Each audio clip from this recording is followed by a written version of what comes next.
This is the greatest sermon you can ever hear. I have completed this message today, November 24th, 2018.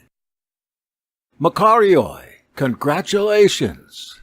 I tell you, those simple and spiritual things are to be congratulated.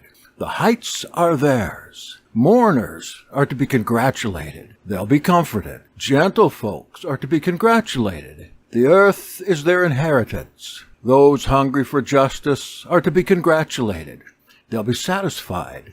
The merciful are to be congratulated. Mercy will be theirs. Those with clean hearts are to be congratulated. They'll see the Elohim. Peacemakers are to be congratulated. They'll be called the Benim Elohim. Those who are persecuted for the sake of justice are to be congratulated. The reign of the heights is theirs. You are to be congratulated when they insult and persecute you for your uprightness. You're to be congratulated when every kind of evil is spoken about you falsely for my sake. Be glad, even thrilled about it. Your reward is huge in the heights, the same as that of the history's great saints who were also thus so harassed. But you rich folks, you will be wretched then, for you've received your reward already. And you who have plenty to eat will be wretched then. Then you'll be starving. You folks that are so happy and carefree now will be ashamed. You'll weep and mourn later. Woe to you who are highly spoken of. In an earlier time, people spoke highly of false prophets. Look how they ended up. But you are the salt shaken upon the world. So, if the salt has lost its saltiness, how can we say the world has been seasoned? If salt isn't salty, then what's it good for? Nothing. It might as well be worthless sand, to be trodden down. But you are the world's light. That city, Sephora, seated on the hilltop yonder, is impossible to hide. Likewise, a light isn't lit just to be put in a shade. Even a burning wick is set on a menorah, so a dark room can be brightened up. Likewise, let your light shine by doing good, so that your goodness, like a lamp's burning wick in a dark room, might be seen, and esteem given to your Father in the heights. Don't even think I've come to repeal the ordinances of Torah you find in your covenant, or to diminish the influence of its authors. Rather, I've come to obey the Torah and fulfill the ordinances, all of them. The entire cosmos could pass away, yet not the slightest bit of the cosmic law or the interpretations of the prophets can possibly be diminished until their completion. So whoever countermands the Torah in the slightest way will be the least in the reign of the heights, but those who obey such ordinances will be great. For unless your devotion to decency is greater than that of your interpreters and your priests, you'll never enter the reign of the heights. For instance, you've heard tell that you shouldn't kill anyone, or you may end up on the row of death. But I'm telling you that for just being angry at someone, you may receive the death penalty. Even if you spit at someone, you may obligate yourself to the burning trash heap with its worms and smoke. If you intend to give an offering for your transgressions, before you do so, go and be reconciled first. Befriend your accusers quickly, or else your accusers may turn you over to the prosecutor, and the prosecutor to the judge, and the judge to the bailiff, and you will end up in prison. And be assured, you won't be released from there until you serve out your full sentence. You've heard tell that you dare not commit adultery.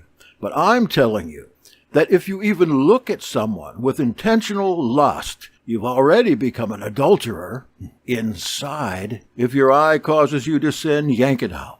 Being blind in one eye is better than being thrown on the burning trash heap. And if your hand causes you to sin, you're better to cut it off than end up on the heap. You've also heard that if you want a divorce, you need to take your petition to the court. But I'm telling you that if you divorce for any reason except immorality, you make your partner an adulterer just like you. And whoever then marries an adulterer, whether that one knows it or not, becomes an adulterer too. This according to the law, and you know the penalty for that. You've heard tell that you shouldn't break your solemn promise, but fulfill it as though you had agreed on something with the Elohim. Now I'm telling you to give up oaths completely. Just say yes or no. Anything more than this may just as well have come from the evil one. You've also heard an eye for an eye, a tooth for a tooth. But I'm telling you, it's no use trying to get even with somebody who's done you wrong. It's not worth it. If someone slaps you, let him slap you again, if he dares. Such is against their law. If someone forces you to work for him, do more than you need to. Doing more is against their law. And if you can, listen to me.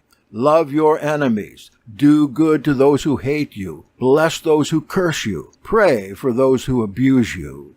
Give something to everyone who asks you. If you lend something and don't get it back, don't even expect it or ask for it.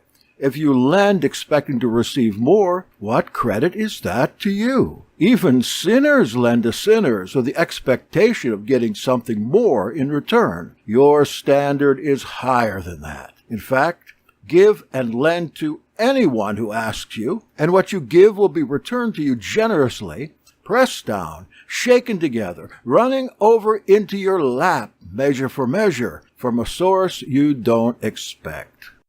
You've heard tell, love your friends and hate your enemies. But I'm telling you now, do loving acts for even your enemies, and pray for the people that cause you pain, so that you may remain children of your Father in the heights, who makes the sun to rise on both the good and the bad, who sends rain on both the just and the unjust. Face it, if you only love those who love you, where's your reward for that? Perhaps even the most contemptible person loves and is loved, but you must be complete even as your Father in the heights is complete. Never do good to be seen. Notoriety isn't a good motive for good deed doing. You'll not get any reward from your Father for this. When you give your offering to the needy, don't shout it from the housetops like the show-offs do. Those folks who crave praise. The praise of their own crowd is the only reward they'll ever get. So when you give, don't even allow one hand to know what the other hand's doing. Give secretly, and your Father will eventually reward you openly. Don't be a prayer hypocrite. Show-offs love to get the attention in public. They've already received their reward when they do. It is the reward of the prideful. When you pray, go secretly into your room, shut the door, and pray to your Father there. And your Father, who sees you in your secret place, will reward you in your secret place. And in your prayer, don't do a lot of talking. Some think that Elohim is as deaf as a post, so they talk really loud and really long. Don't be a hypocritical show-off. Your Father knows your needs before you even ask. Some will say, "Oh, Lord, didn't we preach for you and cast out demons for you and do great things for you?" In that day, I'll tell them plainly, "No, you didn't. I never even knew you. Get away from me. You're ministers of the devil. For only those who are doing the will of my Father may enter. Not you. Go down below." Instead, you should pray like this. Our Father in the heights, your name is sacred. May your reign come and your purposes prevail here on earth as in the heights. Today, give us what we need for tomorrow. Cancel our debts in the same measure that we cancel what we think we are owed. Keep us from hard trials, tests, temptations, and the nets of a snare. Deliver us entirely from the evil one, and so let it be. Remember that only if you forgive the offenses of others will your Father forgive yours. If you fail to forgive, you will surely not be forgiven. And you may fast and pray, if you will.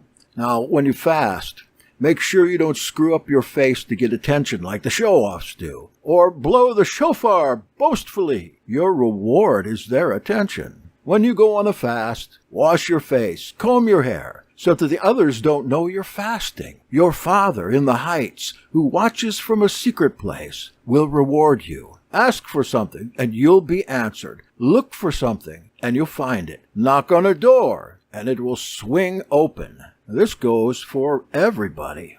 If your son asks for an egg sandwich, will you give him a stone? Or if your daughter asks for a little check, will you give her a snake? Of course not. If evil folks still know how to give good gifts to their kids, how much better will be the gifts that your good Father in the heights gives you. Treat others as you want to be treated, and give others gifts that you'd like to have for yourself. Or just give them what they want. If you do this, you'll fulfill the spirit of the Torah. Don't invest your valuables in worldly endeavors, where the moths depreciate your treasure, taxes rust it away, grifters steal it away. Invest your valuables in the endeavors of the reign, where there are no moths, corrosion, scams, or deceivers. Either way you invest, your will, mind, and heart will be right there with your investments, and that's for sure. Yes, your hearts even now reside with your investments. They're all you can think about. Am I wrong? The eye is the receptacle for light. If your eye works okay, your whole body will be full of light. But if you're blind, you can't see light, and your way is dark. And if there's no light in you, your darkness is very great indeed. But even the blind may be full of light. That is the light of the world. No one can work for two bosses. Either she'll hate one and love the other, or she'll be faithful to the one and despise the other. Likewise, your employers must not be plural, that is, both Elohim and Mammon. If you mustn't have to, then what use is it to fret about how you'll make a living, what you'll eat or drink, your health, or what clothes you'll wear? You have the wrong employer. Isn't life more than food, your body more than clothes, your time more than the slavery of employment? Look at the birds. They don't invest. They don't even work. Yet your Father takes good care of them. Aren't you worth more than a flock of birds to your Father? Doesn't worry about such things take years away from your life? Yes, they do. So why do you stew about such things? Think simply now, like, how do flowers grow? They're not financially viable. They have no visible means of support. They have no investments. Yet even Solomon in all his glory was never dressed like a tiger lily. If you believe that Elohim clothes the flora that lives now but's dead and burned up on the trash heap tomorrow, then won't he do better for you, as faithless as you are? So don't be worried and say, how will we pay for this or that? Or what will we eat or drink? Or what will we wear today? The dead of this world fret about these things. Your Father in the heights already knows exactly what you need. So go on, follow his realm, learn his ways. You will gain what you need, and even all the things that you want will be yours too. Don't worry about the future. Let the future worry for the future. Receive one day at a time, and you will be worthy of congratulations. In the meantime, have mercy. Have mercy as your Father has been merciful to you. If you don't adjudicate others rashly, you won't be judged rashly by Elohim. If you don't condemn your friends, then you'll not be condemned at all by your Father. Forgive all, and you will be forgiven. There's no need to be so critical. What goes around comes around. You'll surely be criticized in the same measure you criticize, and probably more. How can you see the speck in your brother's eye through the log in your own? How dare you offer to exploit this little speck? You show off. Take the log out of your own eye. Then you'll be able to see well enough to pick out his speck. Would you plate earrings on dogs or cast diamonds to wild hogs? They'll only trample them under their hooves and then turn around and tear you to pieces. Amen? What I'm trying to tell you is, choose the narrow doorway. The wide and easy doorway leads to destruction. Most will always take the easy way, whatever the easy way is for them. But the path that leads to life is narrow and difficult. Few people find it. I said, few find that path. Yet along any path, be wary of advisors who act as though they are so concerned about your welfare. They are not. By appearance only, they're as innocent as little lambs, but inside they're as voracious as wolves. You'll know them by what they actually do, by the outcomes of their works. Look your advisors over closely. Do scuppernongs grow in a sticker bush? No. Or do satsumas grow in a prickly pear tree? No. Every healthy tree bears good fruit, but a bad tree bears bad fruit. A bad tree can never bear good fruit, or a good tree bad fruit. Every tree that doesn't bear good fruit will be chopped down and pitched down into the burning trash heap. If you know your trees, then you'll know your true friends from those false friends. And on that wide and easy path, aren't the blind folks leading the parade? Eventually, won't they all fall sideways into the ditch?